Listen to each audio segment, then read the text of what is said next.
इस करुणा कलित हृदय में अब विकल रागिनी बजती, क्यों हाहाकार शरों में वेदना असीम गरजती।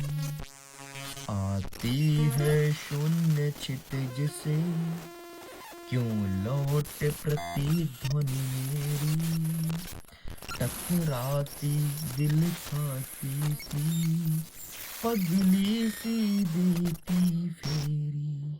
Welcome to middle education. जैसे कि आप सबको पता है कि 5 फरवरी से कक्षा 9वीं के बच्चों का एग्जाम स्टार्ट हो रहा है और आपका पहला पेपर ही हिंदी का है। एंड मिडिल एजुकेशन आपके लिए एक छोटी सी कोशिश कर रहा है। आज से मैं स्टार्ट करूंगा परीक्षा अध्ययन का सीरीज, जिसमें हम पूरा परीक्षा अध्ययन को पढ़ने वाले हैं। लाइव क्लास में आकर के पढ़ेंगे, बाकायदे एक एक चीज को समझेंगे। तो प्लीज आप सारे स्टूडेंट्स को अपने इस वीडियो को शेयर कर दीजिए ताकि वो भी जुड़ जाएं, हमारे साथ पूरा परीक्षा अध्ययन पढ़ें। परीक्षा अध्ययन में जितने भी क्वेश्चंस पूछे गए हैं और जो क्वेश्चन इस बार आने की बहुत ज्यादा संभावना है, उसको हम कवर अप करने वाले हैं। तो मैं आपसे यही चाहता हूं, अगर आप भी बेहतरीन तरीके से एग्जाम में स्कोर करना चाहते हो तो आपको एंड तक बना रहना पड़ेगा एकमात्र यूट्यूब चैनल मिडिल एजुकेशन से। एंड सेशन आपको अगर पसंद आए तो प्लीज कमेंट सेक्शन में जरूर लिखिएगा। देखो, जैसे मैं परीक्षा अध्ययन ओपन करता हूं तो 2025 का परीक्षा अध्ययन है एंड ये रहा हमारा सिलेबस। अकॉर्डिंग टू सिलेबस ही हमें पढ़ना है। सबसे पहले मैं बात करूं क्षितिज भाग 1 मतलब काव्य खंड की, तो यहाँ से 17 नंबर का आएगा। इसके बाद काव्य बोध से आएगा 10 नंबर का। क्षितिज भाग 1 गद्य खंड से आएगा 17 नंबर का।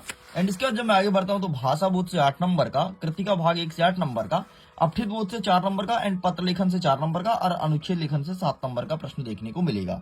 टोटल में बात करूं तो 75 नंबर का आप सबका पेपर बनने वाला है। एंड यहाँ पर कुछ आदर्श प्रारूप प्रश्न पत्र दिए हैं जिसे आप देख सकते हैं। बाकी यहाँ से आपको क्वेश्चन का पैटर्न पता लग जाएगा किस प्रकार से एमपी बोर्ड का पैटर्न रहेगा। तो हम ये सब साइड करते हुए और अपने पहले अध्याय को कवर करेंगे, पद्य साहित्य का इतिहास। तो चलिए मैं जूम करता हूं ताकि प्रॉपर विजुअल रहे और आपकी नजर टोटल स्क्रीन पर होनी चाहिए। तो ये रहा, ठीक है। अगर मैं पद्य साहित्य के इतिहास की बात करूं तो यहां से ज्यादा नहीं 3 नंबर का प्रश्न देखने को मिलेगा। एक आपको 2 नंबर का प्रश्न रहेगा और एक क्वेश्चन रहेगा 1 नंबर का, बहुत छोटा है। तो चलिए हम देख लेते हैं कौन कौन से क्वेश्चंस आएंगे। सबसे पहले आपको यह पता होना चाहिए कि पद्य साहित्य के इतिहास को कितने भागों में बांटा गया है। तो ध्यान रखना, पद्य साहित्य के इतिहास को 4 भागों में बांटा गया है: आदिकाल, भक्तिकाल, रीतिकाल और आधुनिक काल।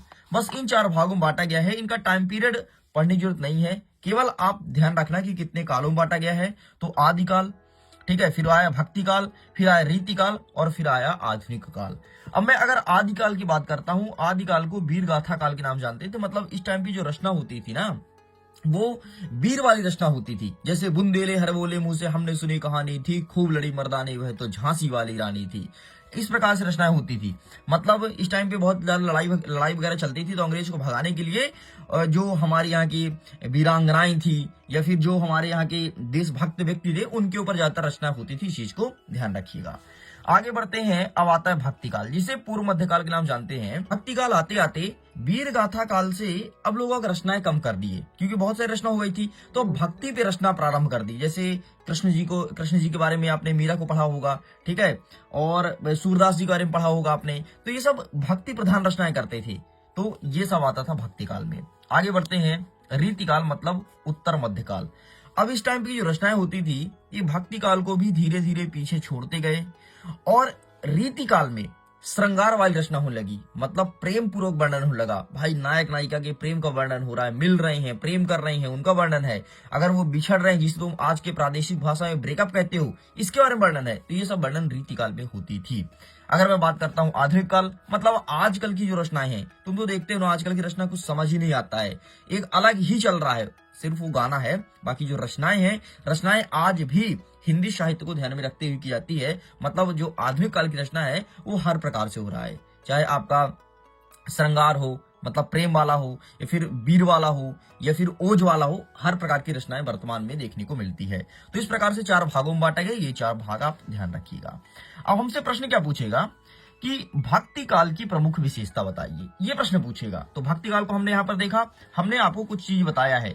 जैसे भक्ति काल में जितनी भी रचना होती थी, सब भक्ति भाव को लेकर के होती थी, मतलब भगवान के ऊपर लिखा जाता था। तो देखो ना, भक्ति भाव की प्रधानता है ना, भक्ति परक रचना होगी। दूसरा देखो, इसमें मैंने कई सारे कवि का नाम लिया, जैसे सूरदास बोला था मैंने, तुलसीदास बोला था, मीरा बोला था। तो इस काल पे जितने भी रचनाकार हुए हैं, ध्यान रखना सूरदास वगैरह नहीं है, ठीक है। और यहाँ पर देख सकते हो ये लिखा है यहाँ पे रचनाकार का नाम। इसके बाद इस टाइम पे जो रचना हुई थी वो धर्म के आधार पर, जाति के आधार पर, साहित्यिक विधाओं एवं काव्य स्वरूप में समन्वय की भावना है। मतलब इस टाइम पे जो रचना होती थी जाति और धर्म के आधार पर होती थी, है ना, कि कोई हिंदू है हिंदू वाला लिखिएगा कहानी, और कोई मुस्लिम तो मुस्लिम वाला लिखेगा, इस प्रकार से रचना होती थी। साथ ही जीवन को आदर्श प्रदान यथार्थता से जोड़ना। मतलब इस टाइम पे लोग अपने जिंदगी को यथार्थता मतलब भगवान को समर्पित कर देते थे और समर्पित होकर के रचना लिखती थी। तुमने मीरा को पढ़ा होगा, मीरा ऐसा मानती थी कि हमने भगवान श्री कृष्ण को अपना पति बना लिया है। अब बताओ, क्या किसी इंसान का पति भगवान हो सकता है? लेकिन उन्होंने पति बना लिया था, उन्होंने शादी भी कर लिया था।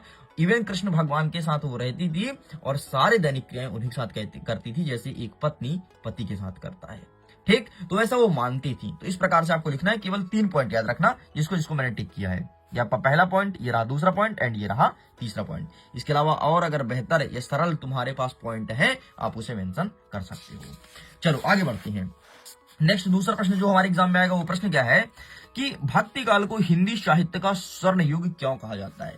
अरे यार, तुमको पता है ना, व्यक्ति कितना भी आडंबर कर ले, दिखावा कर ले, अंतिम में उसे भक्ति के साथ जुड़ना ही पड़ता है। अभी यार तुम खुद छोटे हो, अभी तुम्हारी उम्र है पढ़ाई की, तुम खुद देखना जैसे जैसे तुम्हारा उम्र ढलेगा और तुम्हारा एज 50 या 50 के प्लस होगा, तुम ऑटोमेटिक भक्ति में लीन हो जाओगे। कुछ बच्चे तो अभी से भक्ति में लीन होते हैं, है ना। तो भक्ति में ही आपको संतुष्टि है, इसलिए भक्ति काल को स्वर्ण युग कहा गया है। अब आगे हम पढ़ते हैं कैसे। भक्ति काल में कबीर, तुलसी, सूरदास, मीरा आदि महान विभूतियों का विभाव हुआ है। इनकी अमृतवाणी से जन सामान्य को अभूतपूर्व शांति और सुख का अनुभव हुआ है। मतलब ये जो अमृतवाणी अपना बहुत मीठे मीठे स्वर निकालते थे, तो सबको शांति का अनुभव प्रतीत होता था। इस काल का साहित्य अनुपम एवं आदर्श है। जिस युग में कबीर, जायसी मतलब मलिक मोहम्मद जायसी, ठीक है, जिन्होंने पद्मावत लिखा था, तुलसी, सूर्य जैसे प्रसिद्ध कवियों और महात्माओं की अमृतवाणी उनके अंतःकरण से निकल करके देश के कोने कोने में फैली। मतलब इस टाइम की जो रचनाएं होती थी, वो जो जिन कवि को मैं नाम लिया हूं, उनके आत्मा से सब चीजें निकलती थी और ये लिखते थे और देश के कोने कोने तक फैलाते थे। लोग जब इन्हें पढ़ते थे उन्हें बहुत शांति अनुभव होता था। इसलिए भक्ति काल को हिंदी साहित्य का स्वर्ण युग कहा गया है। बस इतना आपको ध्यान रखना है। चलिए आगे बढ़ते हैं। कभी कभी जब कभी तुम्हारे एग्जामिनर डेप्थ में आता है ना, तो ये पूछ लेता है कि निर्गुण और सगुण क्या है। तो देखो, निर्गुण का मतलब होता है निराकार ब्रह्म पर विश्वास। मतलब ऐसे भगवान जिसका कोई आकार नहीं है। जैसे तुमने मुस्लिम धर्म में देखा होगा, ऐसे कहते हैं अल्लाह तो है, लेकिन अल्लाह को कभी किसी ने देखा नहीं, उनका कोई आकार नहीं है, तो उसे हम निर्गुण में कह सकते हैं। लेकिन अगर मैं सगुण की बात करूं, तो ऐसे भगवान जिनका आकार है, जैसे हमारे हिंदू धर्म के सभी देवी देवता है, इनका आकार है भाई, इन पर हम विश्वास करते हैं, आस्था करते हैं, इसे हम सगुण में रख सकते हैं। बाकी यहाँ पर नाम देख सकते हो, बाकी एग्जाम में ज्यादा डेप्थ में क्वेश्चन नहीं आएगा। चलो आगे बढ़ते हैं। बाकी यहाँ से कोई ऐसे क्वेश्चंस नहीं जो आपके एग्जाम पॉइंट ऑफ व्यू के लिए काफी इंपॉर्टेंट हो। नेक्स्ट हमारा क्वेश्चन कहता है कि भक्ति काल के काव्य की 2 विशेषताएं बतानी है। एंड भक्ति काल की विशेषता मैंने आपको बताया ना, सबसे पहले इसमें जितनी भी रचनाएं होती थी वो भक्ति प्रधान रचना होती थी, और इसमें जो व्यक्ति था वो अपनी भक्ति भावना में समर्पित कर चुका था। तो ये 2 विशेषताएं, और 2 कवि का नाम लिखना है। कवि का नाम मैंने आपको बताया भाई, तुलसीदास हो गए, सूरदास हो गए, मीरा हो गई, ठीक है, रसखान हो गए, नरोत्तम दास हो गए, अरे बहुत सारे हैं यार। तो कोई 2 कवि का नाम तुमको लिखना था, बाकी अब तुमसे ये तो बन ही जाएगा, ठीक है। चलो ये होता है कंप्लीट। नेक्स्ट हमारे एग्जाम में क्या प्रश्न पूछेगा, छायावादी काव्य की विशेषता, और हमेशा पूछता है यार, है ना। तो इसे तुम समझना, सबसे पहले तुम्हें ऑटोमेटिक याद हो जाएगा। देखो, छायावादी जब आया ना, लोग बाग श्रृंगार की भावना दिखाया, मतलब श्रृंगार परक वर्णन किए। श्रृंगार मतलब क्या, प्रेम के बारे में इन्होंने उल्लेख किया कि भाई एक व्यक्ति दूसरे व्यक्ति से प्रेम हो रहा है, प्रेम के जाले फंसे हुए हैं, मोह कर रहे हैं, ठीक है, चुम्बन चाटी कर रहे हैं, हर एक चीज हो रहा है, और फिर बिछड़ रहे हैं। ये तुम्हारी श्रृंगार की भावना आएगी, मतलब प्रेम, ठीक है, प्रेम का वर्णन हो रहा है। तो सबसे पहले ये लिखिए। दूसरा, जब छायावादी आए तो छाया आया ना, तो प्रकृति चित्रण किए, मतलब इन्होंने प्रकृति के बारे में लिखना चालू किया कि भाई प्रकृति कितना सुहाना दिखता है, ऐसे वर्णन करना चालू किए। तीसरा, जब छायावादी आए तो नारी के प्रति प्रेम जागृत हुआ, है ना। नारी के प्रति प्रेम की भावना मतलब नारियों के बारे में लिखना प्रारंभ किए। इसके पहले नारी के बारे में कभी लिखते नहीं थे, लेकिन छायावादी जैसे ऐसे उन्होंने लिखना प्रारंभ किया। तो 3 पॉइंट याद रखना, सबसे पहले श्रृंगार की भावना, दूसरा प्रकृति चित्रण और तीसरा नारी के प्रति भावना। बस ये तीनों पॉइंट आपको ध्यान रखनी है। चलिए मैं पेज को चेंज कर रहा हूं, नेक्स्ट की तरफ बढ़ रहा हूं। नेक्स्ट हमारा क्वेश्चन क्या पूछा सकता है कि छायावाद के 4 कवि का नाम और इनकी 2-2 रचनाएं। बस 4 कवि का नाम याद रखता हो। सबसे पहले जयशंकर प्रसाद, ये क्या लिखते हैं, आंसू और कामयानी। आपको पता है जयशंकर प्रसाद आंसू क्यों लिखे हैं? इसकी कुछ लाइन प्रस्तुत कर रहा हूं, फिर इसके बारे में अनुवाद करूंगा, जरा ध्यान से सुनिएगा।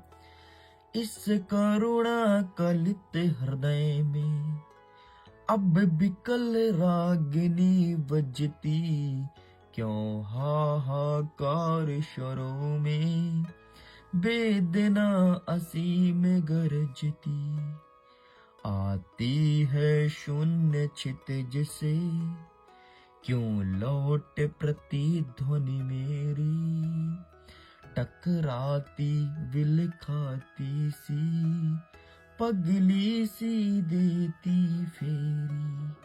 देखो यार, जयशंकर प्रसाद के घर में ना इनके पिताजी, इनकी माताजी, इनका बड़ा भाई और ये हुआ करते थे। जब ये छोटे थे ना, छोटे में ही माता और पिता का देहांत हो जाता है। जयशंकर प्रसाद को बड़ा झटका लगता है, लेकिन जैसे तैसे करके सरवाइव करते हैं, आगे बढ़ते हैं। कक्षा 12वीं की पढ़ाई पूरा करते हैं ना, जैसे ही कंप्लीट होती है इनके बड़े भैया का देहांत हो जाता है। बताओ कितनी बड़ी बात है यार, माता पिता का जाना, फिर थोड़ी बड़ा होना, 12वीं पढ़ाई कंप्लीट हो तो बड़े भाई का चले जाना, अब घर में अकेले बसते हैं।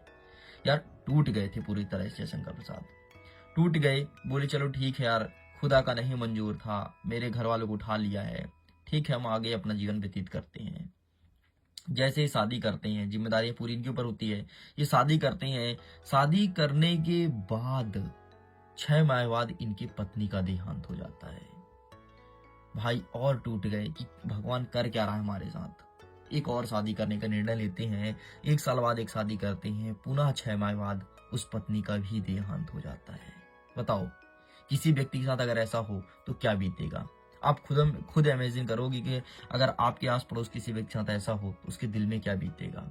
ये फिर भी नहीं टूटते हैं यार, फिर भी अपने आप को साहस बांधते हुए तीसरी शादी करने का प्रण लेते हैं, और जैसे ही तीसरी शादी करते हैं, तीसरी पत्नी का भी देहांत हो जाता है। ये पूरी तरह टूट चुके होते हैं उस वक्त, क्योंकि इन्होंने 6 लोगों को खोया, जो भी इनसे जुड़ते थे सब इनसे दूर हो जाते थे। तब ये आंसू लिखते हैं, इससे करुणा कलित हृदय में क्यों बिकल रागनी बसती। तब जाकर के आंसू रचना की है। इस पर मैं एक पूरा वीडियो बनाया हूँ, डिटेल वीडियो देखने के लिए लिंक डिस्क्रिप्शन बॉक्स में है, देखना जरूर। ठीक है, आगे बढ़ते हैं। तो सूर्यकांत त्रिपाठी निराला इनका अनामिका है। बाकी सुमित्रानंदन पंत बाणी और युगधार लिखते हैं। महादेवी वर्मा क्या रश्मि लिखती हैं। इस चीज को पढ़ लेना। ठीक है, नेक्स्ट हमारे एग्जाम में पूछेगा कि नई कविता की प्रमुख विशेषता बताइए। नई कविता मतलब जो आज की कविता है, आपको पता है ना, नई कविता है मतलब नए नए चीजों का प्रयोग होगा, कई प्रकार के रसों का प्रयोग हुआ। तो सबसे पहले क्या लिखोगे, नवीनता का प्रयोग। दूसरा क्या लिखोगे, देखो आज के युग में लोग क्या करते हैं, एक दूसरे को देख नहीं सह पाते, है ना। कंपटीशन इतना भरा पड़ा है ना कि अगर तुम्हारे चाचा का लड़का आगे बढ़ेगा तो तुम उसे जलने लगोगे अंदर ही अंदर। तो इस प्रकार की रचना जो कहलाती है वो व्यंग प्रधान रचना कहलाती है। मतलब लोग बाग व्यंग मार मार के किसी के बारे में बोलते हैं, है ना। डायरेक्ट तुम्हारे सामने आकर के तारीफ करेंगे, लेकिन तुम्हारी पीठ पीछे बुराई करेंगे, फिर तारीफ भी करेंगे तो दूसरे टोन पे बात करेंगे। ठीक है, तो व्यंग प्रधान रचना होती थी, इस चीज को ध्यान रखिएगा। पहला क्या रखोगे, नवीन प्रयोगों में नवीनता। दूसरा व्यंग प्रधान रचना। तीसरा लिखोगे नए बिंब की खोज की है, मतलब नए नए चीजों का आविष्कार हुआ है नई कविता में। बस इतना आपको ध्यान रखना है। नई कविता की कुछ कवि का नाम भी पता होना चाहिए, जैसे भवानी प्रसाद मिश्र, कुंवर नारायण, दुष्यंत। केवल 2 कवि का नाम याद रखना, उनकी रचना तुमको पता होना चाहिए। जैसे कुंवर नारायण का ध्यान रख लो, चक्रव्यूह है और आमने सामने है। इसका दुष्यंत कुमार का याद रख लो कि सूर्य का स्वागत या फिर आवाजों के घेरा। बस 2 चीज याद रख सकते हो, बाकी तुम्हारा पूरा होता है कंप्लीट। अब आइए कुछ क्वेश्चंस को देखते हैं, कितना सही कर पाते हो आप। पहला प्रश्न कहता है वीर गाथा काल के श्रेष्ठ महाकाव्य का नाम क्या है। बताओ वीर गाथा काल का श्रेष्ठ महाकाव्य क्या है। क्या पद्मावत है या फिर पृथ्वीराज रासो, साकेत या रामचरितमानस। अब बोला है देखो वीर गाथा काल, कैसे समझोगे भाई। वीर गाथा काल बोला है मतलब इस टाइम पे जो रचना होती थी वो जोश पूर्वक ओज पूर्वक वर्णन होती थी। तो साकेत बहुत सिंपल सा वर्णन है, ठीक है। रामचरितमानस भगवान रामचंद्र जी के बारे में लिखा गया है। पद्मावत, इसमें रानी पद्मावती के बारे में लिखा गया है। एंड पृथ्वीराज रासो, इसमें पृथ्वीराज चौहान के बारे में लिखा गया है। तो इसका सही आंसर होगा वीर गाथा काल के श्रेष्ठ महाकाव्य पृथ्वीराज रासो हो जाएगा। बस इतना लिखेंगे। नेक्स्ट हमारा कह रहा है प्रेम मार्ग शाखा के प्रतिनिधि कवि। प्रेम मार्ग शाखा मतलब देखो यहाँ पर जितने भी कवि है ना, सब प्रेम पूर्वक ही वर्णन करते थे, लेकिन प्रतिनिधि मतलब जो इसका नेतृत्व करे। तो इसका सही आंसर हो जाएगा आपका जायसी, अर्थात मलिक मोहम्मद जायसी। बस इतना लिखना है। नेक्स्ट कहता है हिंदी साहित्य का स्वर्ण युग माना गया है। किसे माना गया है? मैंने भी आपको बताया कि हिंदी साहित्य का स्वर्ण युग भक्ति काल को कहा गया है, क्योंकि इसमें जो रचनाएं होती थी लोगों के सीधे दिल को छूती थी। तो इसका सही आंसर भक्ति काल लिखना है। बाकी यहाँ से कोई क्वेश्चन ऐसा नहीं है जो तुम्हारे अकॉर्डिंग बहुत टफ लगे, मैंने सब कुछ बढ़ा दिया। आओ एक क्वेश्चन और देख लेते हैं। छायावाद कविता की मुख्य विषय रहा है। छायावादी कविता में मैंने आपको बताया ना कि प्रकृति को लेकर के वर्णन होता था, ठीक है। और इसमें क्या होता था, छायावाद में लोग बाग नारियों को सम्मान देते थे, इस प्रकार से वर्णन होती था। तो प्रकृति चित्रण यहाँ पर पहले ही मिल गया, तो बस इसे टिक कर दो, इतना टफ भी नहीं है, ठीक है। इस प्रकार से आपका ये होता है कंप्लीट। आगे देख लेते हैं कुछ आपका रिक्त स्थान। रिक्त स्थान में क्या कहता है, प्रगतिवादी कविता के डैश डैश के समाजवाद से प्रभावित हुआ है। मतलब प्रगतिवादी कविता किस समाजवाद से प्रभावित हुआ, इसका आंसर करना है। सूर्यकांत त्रिपाठी निराला डैश डैश कवि हैं। ये किस टाइम के कवि हैं निराला जी? मैंने आपको बताया था निराला छायावादी कवि हैं, क्योंकि इनकी जितनी रचनाएं होती थी ये प्रकृति को लेकर के रचना होती थी। इस प्रकार से क्वेश्चन को प्रिपेयर कीजिएगा। बाकी यहाँ से आपका जो क्वेश्चन बनेगा वो केवल वस्तुनिष्ठ वाला बनेगा और 2 नंबर का यहाँ से बनेगा। इस प्रकार से ये होता है कंप्लीट। वीडियो आपको कैसा लगे कमेंट सेक्शन में लिखिएगा जरूर। खुश रहिए, पढ़ते रहिए, मुस्कुराते रहिए। जल्दी मिलेंगे नेक्स्ट पार्ट के साथ। Bye bye.